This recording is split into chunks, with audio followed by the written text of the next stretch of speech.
Hello everyone, my name is Devendra. I'm 60 years old. I live alone here in Da Nang in Vietnam.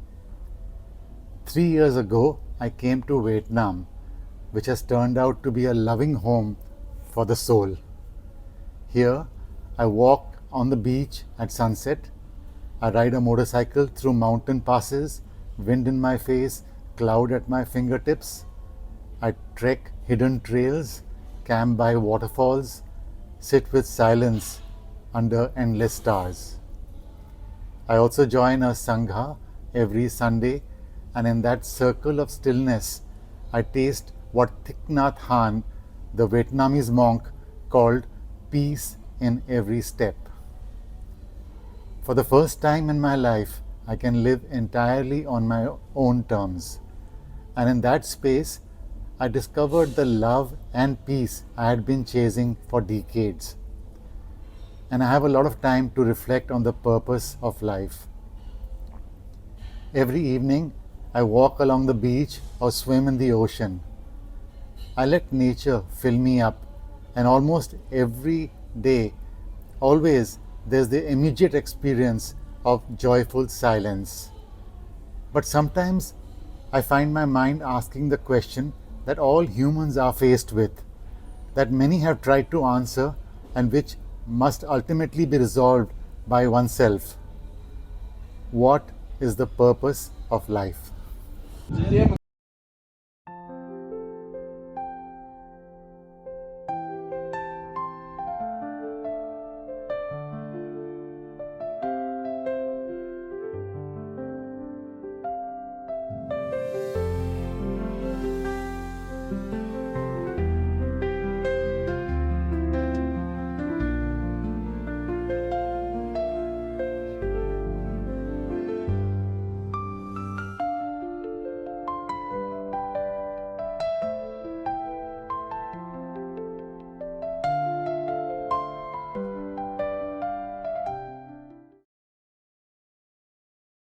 Over many decades now, I have searched for answers in meditation halls, in spiritual texts, in conversations with teachers and friends.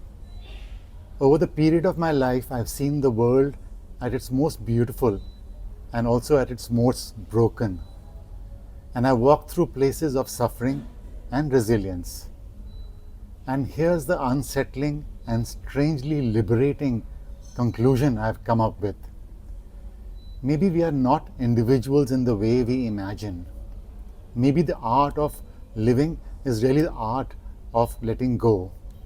The purpose of life is not to cling, it is to let go. Because only when we let go do love and freedom have space to enter. Letting go of beliefs, letting go of possessions, letting go even of the idea of a fixed self.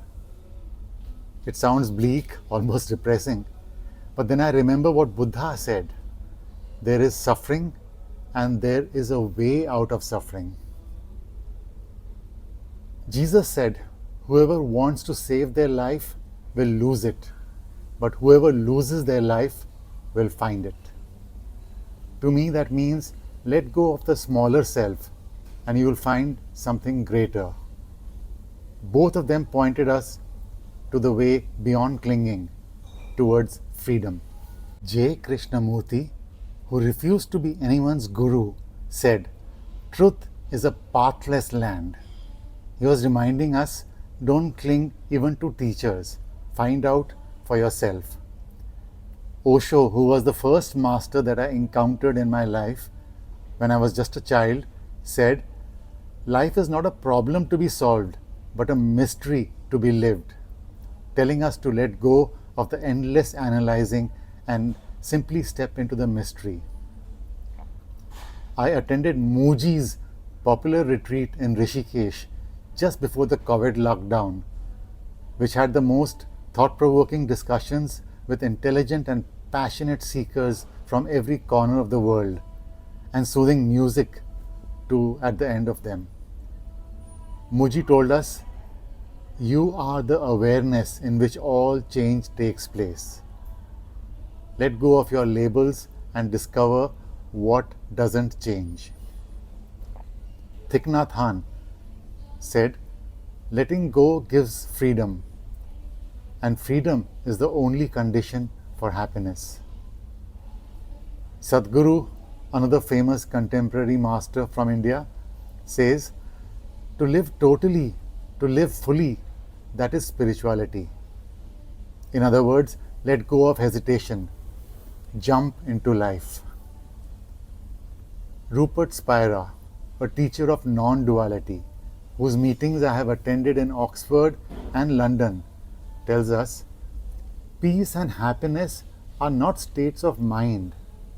They are the very nature of our being. Stop chasing, let go, and what you seek is already here. His teacher Francis Lucille said something that has stuck with me. There are only two things that we can truly know. First, that there is consciousness, and second, that there is an awareness of it. We may not know the nature of this something that we experience in life. Nevertheless, we are sure there is something. These are the only two things we can be absolutely certain about. What this teaching tells me is that there is little gain from pondering and stressing over things that we have no certainty about in terms of their real existence. And Tom Campbell, the physicist turned consciousness explorer, tells us that life is a simulation. It's a virtual reality that has the singular purpose of teaching us to grow in love and to reduce fear. That too is letting go, releasing fear, choosing love.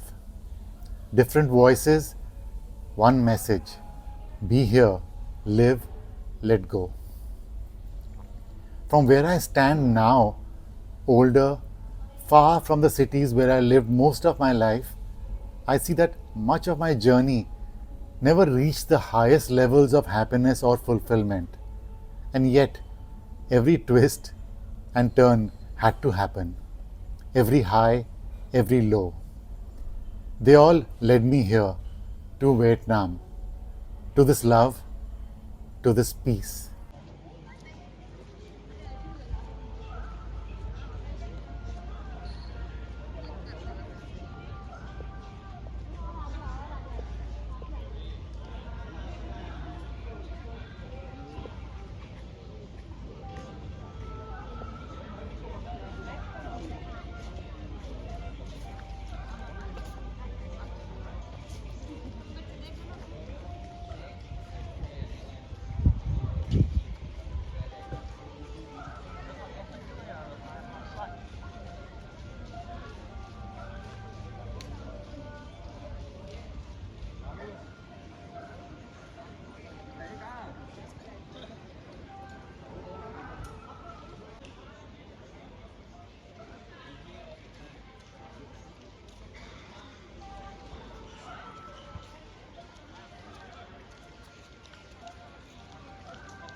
It wasn't all meaningless before, of course.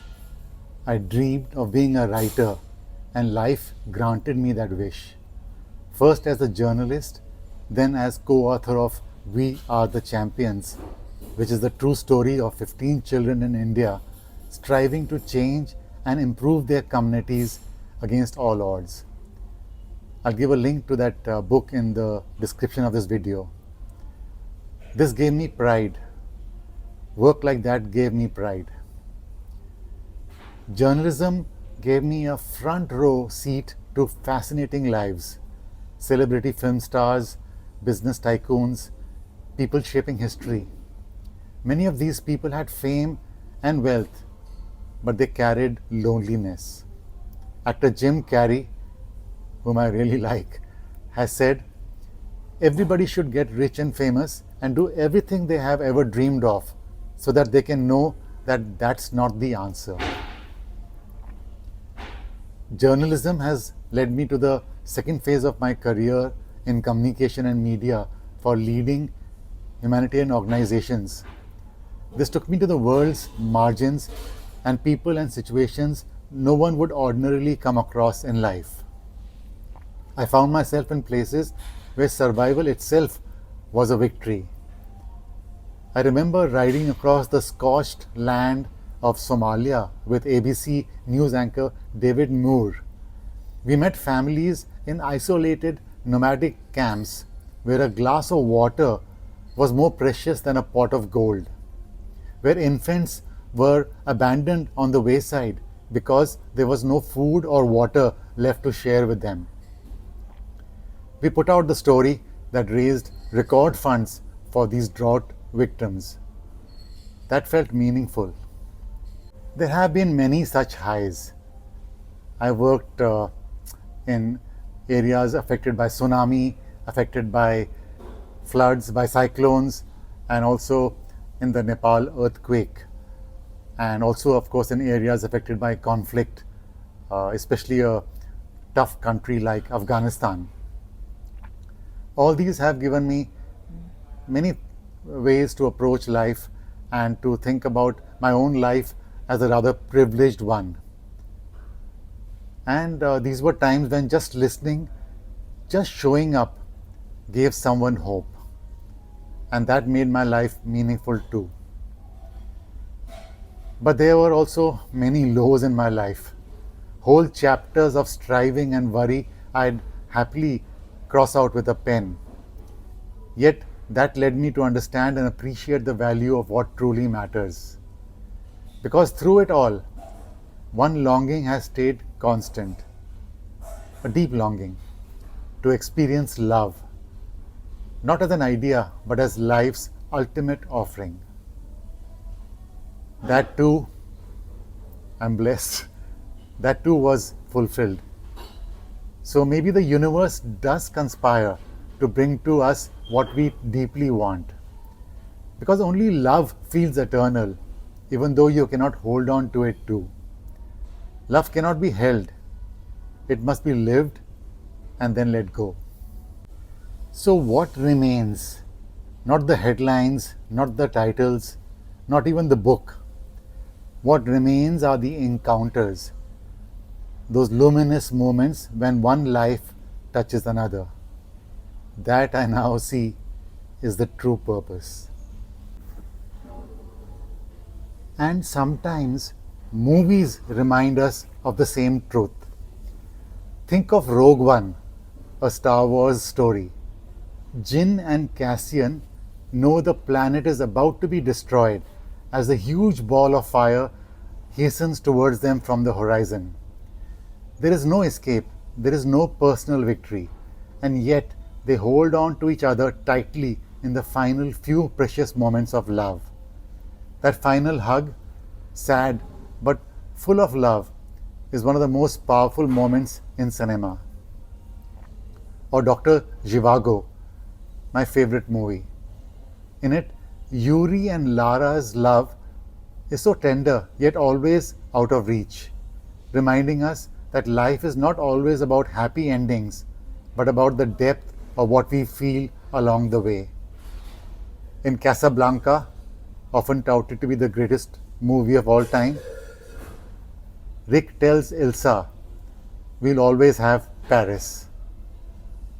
At the end, it's not the ending they wanted, but it's a goodbye full of gratitude. And Love Story, a movie that has given us the haunting line, love means never having to say you're sorry. Love beyond conditions, where every moment is precious and therefore demands utmost and complete commitment and honesty. What do these films show us? All of these remind us sometimes letting go with gratitude and love is the deepest form of living.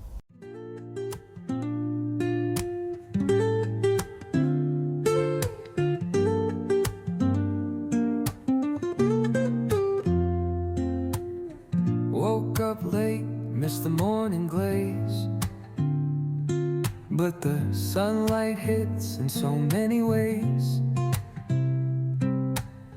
Grabbed my shades and hit the streets, no plan, chasing vibes like seashells in the sand.